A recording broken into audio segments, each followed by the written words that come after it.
धन्यवाद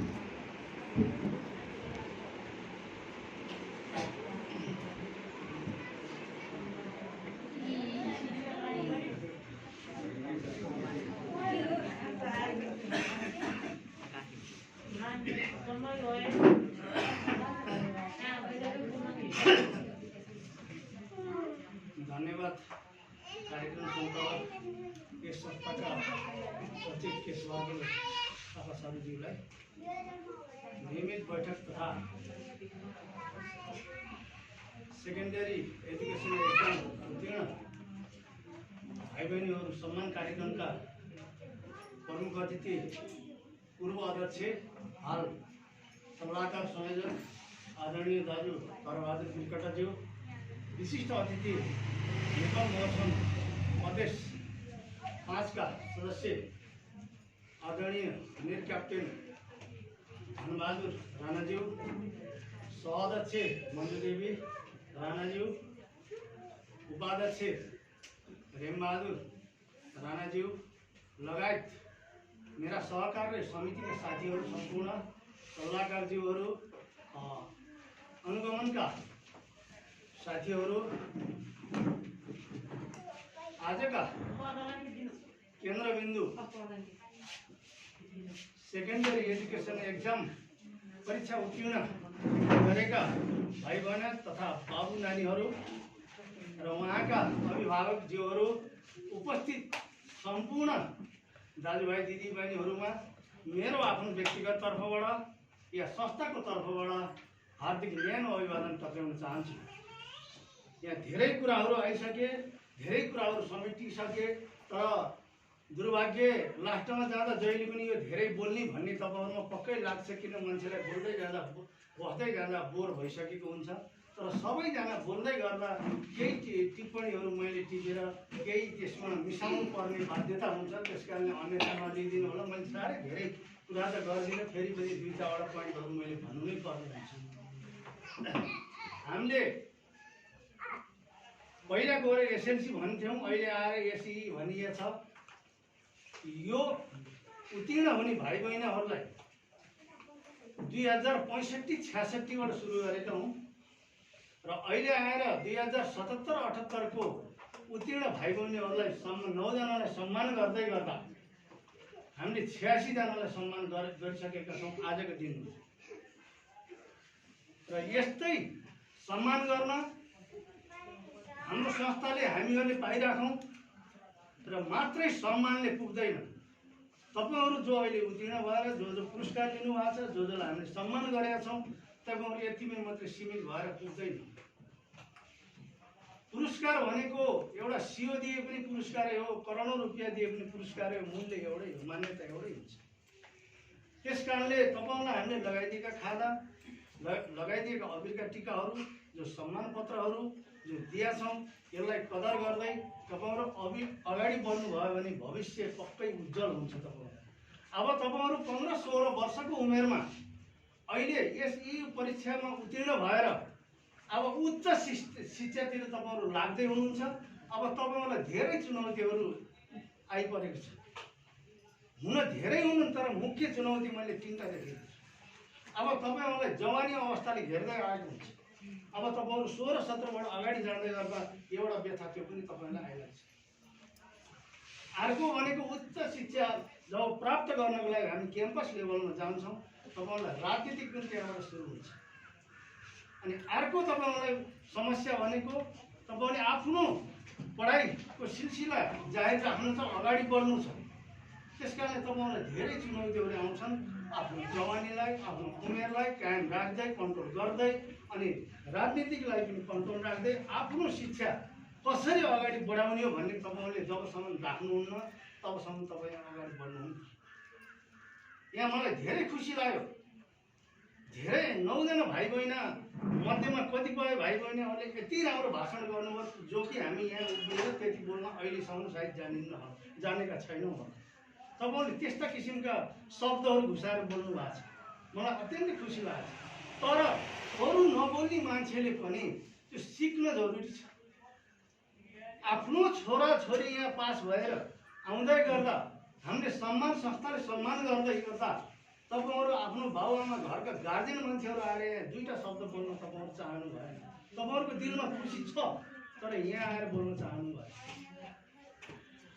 संस्थाप्रति माया ममता, आफ्नो बच्चाप्रति माया ममता हुन्थ्यो भने तपाईँ दुई शब्द आएर यो संस्थालाई धन्यवाद, मेरो छोराछोरीले राम्रो पढ्नु, अझै राम्रो पढुन् भनेर जाँदा सम्बोधन नगर्नु नजाने पर्दैन। किन सभापति, कर्मपति, विशिष्ट अतिथि भन्न त पर्दैन। जाने भन्दा राम्रो अति राम्रो, जान्नुहुन्न भने त्यो भन्न पनि जरुरी छैन। तपाईँले जे जान्नु भएको छ त्यही आएर यहाँ बोल्दा हुन्छ। त्यस कारणले मैले अनुरोध आग्रह गर्न चाहन्छु, तपाईँहरू जसलाई पनि यहाँ अगाडि आएर बोलाइन्छ, यहाँ जसले पनि अनाउन्स गरेर कार्यक्रम सञ्चालक गर्ने एउटा व्यक्तिले बोलाउनुहुन्छ, तपाईँहरू यहाँ आएर तपाईँले जे कुरा पनि जान्नु भएको छ बोलिदिन्छु। हाम्रो कलौटी सारू पहिला म अगाडि उभिएर पनि त्यहाँ बोल्नै नसक्ने मान्छे, म बोल्नै बोल्दिनँ भन्ने मान्छे अहिले आएर यहाँ आएर भनिदिन्थ्यो, दुई चार शब्द त बोलिन्थ्यो। मान्छेले कोसिस गरे नहुने के छ। त्यस कारणले तपाईँले गाह्रो नमान्नु, मैले गाली गरेको होइन तपाईँहरूलाई। तपाईँहरूको अलिकति अगाडि आओस्, भविष्य उज्जवल होस्, तपाईँहरू बोल्न सकौँ। अब सधैँभरि हामी अर्कैका झोला बोकेर अर्कैको लौरो बोकेर हिँड्न कति हिँड्ने, हामीले पनि आफ्नो हक अधिकार खोज्नुपर्छ कि भन्ने कुरा हो। हामीले के भनेका छौँ भन्दा विकास एकैचोटि चाहिएको छ। म अलिकति भिन्दै तरिकातिर भने विकास पनि चाहिएको छ, हरेक चिज चाहिएको छ हामीलाई, तर एकैचोटि हुन त सक्दैन। हामीले 2046 सालबाट बल्ल हाम्रो जनजातिले ढुक्क तालले पढ्न पाएको अवस्था हो। राणा शासनको कालमा पनि यो अहिले भनाउँदाहरू जति पनि छन् ठुल्ठुलो व्यक्ति उच्च जातिका, यिनीहरूले विदेशमा पठाए, आफ्नो छोराछोरीले विदेशमा पठाएर पढाएको थियो र माथि गएर यिनका ब्याकफोर्स छ। यिनका छोरा नाति पनातिले पनि तपाईँहरूले भन्दा कम जाने पनि तिनीहरूलाई अगाडि लान्छ। यिनीहरूको ब्याकफोर्स छ, यिनीहरू पहिल्यैदेखि अगाडि गएको। हामीलाई समय लाग्छ। 2046 सालबाट जब पढेर हाम्रा पुस्ताहरू अगाडि धीरे धीरे हाँसको चालले, कछुवाको चालले जब हामी अगाडि बढेका छौँ, कुनै दिन आउँछ सारा ढाक्छ हाम्रो जनजाति, हाम्रो मगरले ढाक्छ यो देशको। त्यस कारणले हामी आत्तिनुहुन्न, हार खानुहुन्न, हरेस खानुहुन्न, कोसिस गर्नुहोस्। तपाईँहरूले भन्दै रहनु होला म अब तपाईँहरू जबसम्म सानो हुनुहुन्थ्यो तपाईँहरूले यो कुरा आउँथेन, अब तपाईँहरू जवानी अवस्थामा लाग्नु भएको छ। हामी यत्तिकै जन्मेको, हामीलाई सानो बालखामा जन्माएको होइन भन्ने तपाईँहरूलाई लाग्छ। हामीलाई पनि लाग्थ्यो, मैले तपाईँलाई मात्रै दोष दिएको छैन, हामीलाई पनि लाग्थ्यो। हामी त यत्तिकै जन्मेको रहेछ, हाम्रो बाबाआमाले के गरेका छन् हामीलाई भन्ने सोच आउँथ्यो हाम्रो। तर त्यो होइन। तपाईँहरूले अहिले बच्चा जन्मँदै गर्दाखेरिको रातो बच्चा रगतको डल्लालाई हेर्दा तपाईँहरूलाई हाँसो लाग्छ, तपाईँहरूले घिन मान्नुहुन्छ। त्यही अवस्थामा जन्मेको हो तपाईँ हामी पनि, त्यसरी हुर्किएको हामी। त्यस कारणले बाबाआमाले, गार्जेनले कति दुःख मेहनतले तपाईँलाई पढाएको रहेछ भन्ने कुरा तपाईँले बुझ्न आवश्यक हुन्छ, बुझ्नु जरुरी छ। त्यस कारणले हामी त यत्तिकै जन्मेका हौँ, हामी यत्तिकै हुर्किएका हौँ, हामीले बाबाआमालाई हेला गर्नुपर्छ।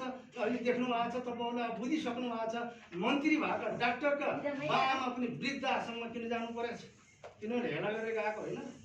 यदि छोरा बुहारीले उनीहरूलाई माया गरेको हुन्थ्यो भने तिनीहरू वृद्ध आश्रममा जानु पर्थ्यो, पर्दैन थियो। त्यस कारणले मैले अरूलाई भन्नुभन्दा तपाईँहरू मेरो अहिले उत्तीर्ण भएर जसलाई हामीले सम्मान गरेका छौँ, तपाईँहरूलाई मैले अनुरोध गरेको, तपाईँले बुझ्नुहोस्। तपाईँले बाबाआमालाई कहिल्यै पनि, घर परिवारलाई, छिमेकीलाई कहिल्यै पनि हेला नगर्नुहोस्। हामी यत्तिकै जन्मेको भने कहिल्यै पनि घमण्ड नगर्नुहोस्।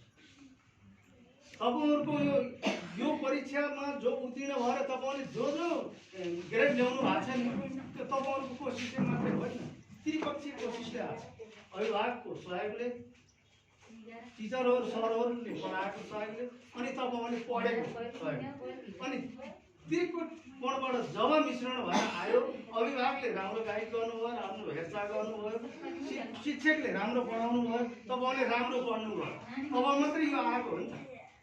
शिक्षकले राम्रो पढाएर मात्रै तपाईँले राम्रो पढ्नु भएन नि यो परीक्षा यो आउँथ्यो, यो स्थिति आउँथेन। अनि तपाईँले शिक्षकले र तपाईँले मात्रै बल गरेर घरमा आएर बाबाआमाले गाली गरेन, त पढ्नु गरेर घाँस काट्नु पालिन्छ भन्यो भने तपाईँहरूलाई यो स्थिति आउँथेन होला नि। त्यस कारणले यो त्रिकोणबाट मिलेर आएको चिज हो, यसलाई कहिल्यै पनि घमण्ड नगर्नु। घमण्ड भनेको कुरा राम्रो चिज होइन। जो मान्छे बुझकारी छ, बुद्धिजीवी छ, कहिले पनि घमण्ड गर्दैन, सबैसित मिलेर हिँड्छ। असल मान्छे सबैसित मिलेर हिँड्छ। मिलेर हिँड्नेमा त्यसलाई ज्यान दिनु त पर्दैन, मनै दिने हो, त्यसैले सहयोग लिने हो, आफूले सहयोग दिने हो। त्यस कारणले मैले भाइ बहिनीहरूलाई अत्यन्तै आत्मनिर्भर मैले अनुरोध गर्न चाहेँ, आग्रह गर्न चाहेँ, तपाईँहरूको भविष्य उच्च शिक्षाको लागि पनि प्रगति होस्, राम्रो होस्। अनि तपाईँहरूले घरका गार्जेनहरूले, अभिभावकले भनेका कुराहरूलाई पनि मान्दै, शिक्षकहरूले पढाएको कुरालाई ध्यानमा राख्दै, शिक्षा यस्तो चिज रहेछ मात्रै मगरका छोरा भर्ती हुनको लागि मात्रै होइन, यहाँ कर्मचारी पाउनलाई मात्रै पनि होइन। शिक्षा भनेको चिज कदम कदममा चाहिन्छ। अघि नै पूर्व वक्ताहरूले भनिसक्नुभयो, शिक्षा भनेको के चिज हो भनेर भनिसक्नुभयो, एक्जाम्पल मिसाल दिएर पनि बोलिसक्नुभयो। शिक्षा भनेको कर्मचारीको लागि मात्रै, भर्ती हुनलाई मात्रै होइन, हामीलाई कदम कदममा शिक्षा चाहिन्छ। खै मैले पढेर मेरो छोराछोरीलाई पढाएर लाउरी पनि भएन, अब कर्मचारीको नोकरी पनि पाएन भन्ने मात्र होइन। पाइन्छ, सबैले पाउने कुरा त होइन नि त। हाम्रो देशै सानो छ, हाम्रो पुँजी नै सानो छ, अनि सबैलाई कसरी दिन सक्छ? अथवा धनाढ्य देशमा पनि सयको सयलाई त दिन त सक्दैन। त्यस कारणले त्यो चिज भन्ने होइन। अभिभावकले पनि मेरो छोराछोरी पढेर पनि भर्ती हुन्न, अनि पढाउने किन हो, अनि कर्मचारी पनि हुन्न भनेर चाहिँ अभिभावकले पनि सोच्नुहुन्न, अनि बच्चाले पनि त्यो सोच्नु। शिक्षा भनेको चिज त्यो चिज मैले अनुरोध गर्न चाहेँ। अब 2-3 वर्ष अगाडि पनि यो जति बेला एसएलसी भनिएको थियो त्यति बेला सम्मान गर्ने, अब यो नयाँ शिक्षा लागू भएपछि यी जो भन्ने हो त्यसलाई सम्मान गर्ने कि नगर्ने? त्यसलाई सम्मान गर्न पहिलाको एसएलसी बराबर अहिले +2 गरियो भने मात्रै बल्ल त्यसको बराबर हुन्छ भन्नेमा हामीले यहाँ धेरै छलफलहरू गऱ्यौँ। गर्दै गर्दा धेरै जसोको गुनासोहरू आयो। हाम्रो बच्चाले योभन्दा धेरै पढ्न पाउन्न कि, हाम्रो बच्चाले सम्मानै पाउन्न कि भन्ने गर्दै गर्दा हामी सबैले सल्लाह गर्दै गर्दा, सबैले सल्लाह सुझाव माग्दै गर्दा ठिक छ हाम्रो कार्यकालमा हामीले यहीलाई मान्यता दिउँ भनेर अहिले पनि त्यो गरेको। अघि नै सञ्चालकज्यूले पनि भनिसक्नु भएको छ। अब फागुन 1 गते, सायद 5 गते भन्नुभएको थियो होला, 5 गते वार्षिक उत्सव हो हाम्रो, 1 गते हाम्रो अधिवेशन हुन्छ ताकि नयाँ समिति फेरि पुनर्गठन हुन्छ। अब यो समिति कतिपय त्यहाँ डब्लिएला नडब्लिएला त्यो हाम्रो ठाउँमा छ, तर अर्को समिति आए पनि, अर्को अध्यक्ष, अर्को सचिव आए पनि सल्लाह सुझाव त हामी सबैसित लिने हो, हामी सबैले सल्लाह सुझाव दिने हो। अब कहाँदेखिको लागि हामीले के भन्छ सम्मान गर्दा ठिक हुन्छ त भन्नेपट्टि जानुपर्छ होला भन्ने मलाई लाग्छ। किन भन्दा हाम्रो समूहले मात्रै एसई पास भएकोलाई, उत्तीर्ण भएकोलाई सम्मान गर्दै गर्दा अन्त बाहिर हेर्दाखेरि +2 नगरेकोलाई सम्मान नगर्दो रहेछ। त्यस कारणले हामीले के गर्ने भन्ने कुरा त्यो विचार विमर्श फेरि गर्छौँ हामीले। अहिलेसम्म हाम्रो कार्यकाल यो लास्ट फागुन 1 गतेसम्म मात्रै हो, त्यतिसम्म अहिले हामीले बोल्यो। अब 78-79को सम्मान कसरी हुन्छ भन्ने कुरा पछि नै थाहा हुन्छ। र अर्को कुरो यो सम्मान गर्दै गर्दा हामी 9 जनामा पनि हाम्रो समूह हामी सबै बराबरी हौँ। कसैलाई त चोरी भएको परुवा दियो, कसैलाई चोरी नभएको परुवा दियो, कसैले नोटबुक मात्रै दियो, पेन्सिल दियो, किन भेदभाव भन्ने कुराहरू पनि प्रश्न हो। यो राखेको श्रेणी पनि त्यही कारण हो। यहाँ पोहोर मात्रै हाम्रो मेयरको क्याम्प चल्यो, चल्दै गर्दा जो फर्स्ट आयो त्यसलाई 50,000 थियो भने सेकेन्ड हुनेलाई त 25 थियो होला, अनि थर्ड हुनेलाई त 15 थियो होला। त्यस कारणले यो हौसलाको लागि दिने हो, हौसलाको लागि दिने हो। कसैले चोरी भएको पायो, हाम्रै सँगसँगै भएको पैसाले पनि कसैले नोटबुक मात्रै पायो भने हाम्रो संस्थाको विधि विधान अनुसार हामी चलेका हौँ। हामीलाई मन सबैले दिन थियो, तर हामीले नसकेर हाम्रो विधि विधान अनुसार हामी चल्दै गर्दा कसैले नोटबुक र पेन्सिलमा मात्रै चित्र बुझाउनु परेको छ, कसैले परुवाहरू चोरी होला, चोरी नभएको हामीले यसरी सम्मान गरेका छौँ। अन्यथा तपाईँलाई यो दुःख लाग्छ दिनु, हामीले पहिल्यै पनि बुझाइसकेका छौँ। बाबु नानीले पनि दुःख मन नगर्नु पर्दैन, हामीले हौसलामा गरेको मात्रै हो। यो चोरी लिएको, परुवा लिएको हुन्छ त्यस्तो नहोस्। लिएको व्यक्ति विद्यार्थीले अन्त पछि तपाईँ पेन्सिल र त्यो त्यो के भन्छ नोटबुक लिएकोले पनि अगाडि जान सक्नुहुन्छ। हार खानुहुन्न, हिम्मत हार्नुहुन्न। कहिले मैले यो भन्न खोजेको होइन फेरि चोरी भएकाले तल जाउँ अर्को नभएको माथि जाउँ भन्न खोजेको होइन। त्यस्तो पनि हुनसक्छ। हिम्मत नहार्नुहोस्, तपाईँहरू अझै अगाडि बढ्नुहोस्। मेरो चाहना यो, मेरो उद्देश्य यो। त्यस कारण तपाईँहरूले कहिल्यै पनि यसरी दुःख नलागिदिनु होला भन्न चाहन्छु।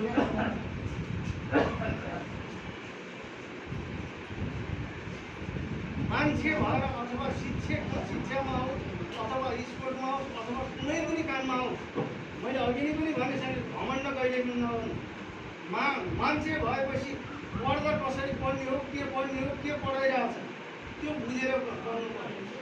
अनि बोल्दै गर्दा म कतिसम्म बोल्न मलाई ठिक हुन्छ, कतिसम्म बोल्नु बेठिक हुन्छ, कतिबाट बोल्नु बेठिक हुन्छ भनेर मैले मूल्याङ्कन गर्न सकिनँ भने मेरो कोही मान्छे बोल्न पाएन हामी लटपत्तै बोल्छौँ। बोल्दैमा चिच्याउँदैमा छाती पिट्दैमा हामी ठुलो मान्छे भन्ने। त्यस कारणले मान्छेले घमण्ड कहिले पनि नगर्नु। जब रावणको शक्ति कतिसम्म थियो भन्दा कुनै पनि भगवानले रावणलाई मार्न सक्दैन। जबसम्म शत्रु भनेको आफ्नै घरमा हुन्छ, तपाईँकै घरमा हुन्छ, तपाईँकै दाजुभाइमा हुन्छ। रावणको कान्छो भाइ विभीषणले जबसम्म रामलाई बताएन तबसम्म रामको पनि कुनै हिम्मत थिएन रावणले मार्न। जब नाभीमा अमृत छ त्यसको अग्निबाण छोडेर त्यसलाई शोषण गर्नु तब मात्रै बोल्छ भनेर आफ्नै भाइ कान्छोले भनेपछि बल्ल मार्न सकेन। शत्रु खोज्न अन्त जानु त पर्दैन। हाम्रै घरहरूमा मैले भन्नु खोजेको हाम्रो यही समूहभित्र शत्रुहरू मित्रहरू हामी हुनसक्छ। त्यस कारण ख्याल गरेर हिँड्नुपर्छ। हामी अभिभावक पनि हाम्रो बच्चाहरू कसले कस्तो किसिमको आर्थिक बुद्धि दिन्छ, कसले कस्तो किसिमको दिन्छ भनेर हामीले मूल्याङ्कन गर्न सक्नुपर्छ। बोल्ने भने जतापाछी यहाँ बोलेर पनि काम छैन। बोल्ने पनि एउटा सीमित हुन्छ, तरिका हुन्छ मान्छेको। तर मैले चस्मा लगाएर हिँड्दै गर्दा मलाई घामको ज्योति हल्का छेकिएर सबै छेकिँदैन। हामीले कुनै पनि गल्ती गर्दा केही कुराबाट मेकअप गर्छु भन्दै गर्दा त्यसरी मेकअप हुनेवाला पनि छैन। यो कुरा पनि ख्याल गर्नुपर्छ।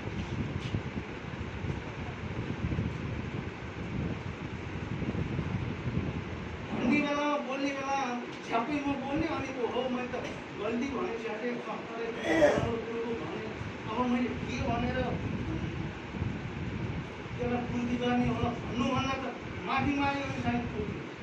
अब जस्ता मैले दोहोरिन्छु, मैले गल्तीले यो कुरा बोलेछु, अब आइन्दा तपाईँलाई यस्तो बोल्ने छैन। सायद मेरो शब्दले अथवा मेरो भनाइले तपाईँहरूलाई अलिकति अप्ठ्यारो पऱ्यो भने क्षमा पाएको छु भन्ने सायद किन हुन्छ।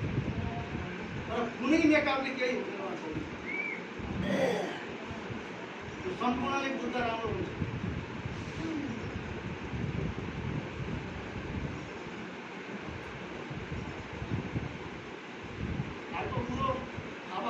सम्मानको लागि अब मैले भनिसकेँ, त्यसलाई म दोहोऱ्याउँदिनँ। यो अहिले जो भाइ बहिनीहरू छन् मेरो भनाइ तपाईँलाई नराम्रो लाग्छ भने फ्याँकिदिनुहोस्, पुऱ्याइदिनुहोस्, मलाई केही भन्नु छैन। यदि तपाईँलाई मेरो शब्दहरू मेरो भनाइहरू ठिक उचित लाग्छ भने दिमागमा राख्नुहोस्, अगाडि बढ्नुहोस्। तपाईँले आफ्नो अभिभावक बाआमाको जो इच्छा थियो, जो भावना छ त्यसलाई पूर्ति गर्नुहोस्, पुरा गर्नुहोस् र अगाडि बढ्नुहोस् र तपाईँको जीवन पनि सफल हुन्छ भन्ने पनि मैले भन्न चाहेँ। र उच्च शिक्षाको गर्दै गर्दा चुनौतीहरू यो चिजहरू हो आउँछ भनेर पनि मैले भने यो चिजहरूलाई ख्याल गर्नु। मान्छेमा आउँछ हरेक चिज चुनौतीहरू आउँछ। चुनौती जब आउँछ समाधान पनि हुन्छ। तर त्यो चुनौती आएकोलाई कसरी सामना गर्ने भन्ने कुरा आफूले थाहा हुन्छ। आफूले कन्ट्रोल गर्न सक्नुपर्छ, आफूले बुझ्नु सक्नुपर्छ। त्यस कारणले तपाईँले त्यसरी बुझेर अगाडि बढ्नुहुन्छ, आफ्नो उच्च शिक्षालाई अगाडि लिएर जानुहुन्छ, राम्रो गर्नुहुन्छ। विभिन्न चिजहरू मैले अघि नै भनिसकेँ। नोकरीको लागि मात्रै पढाइ भनेको हामीलाई हर क्षणमा चाहिन्छ, हर पलमा चाहिन्छ।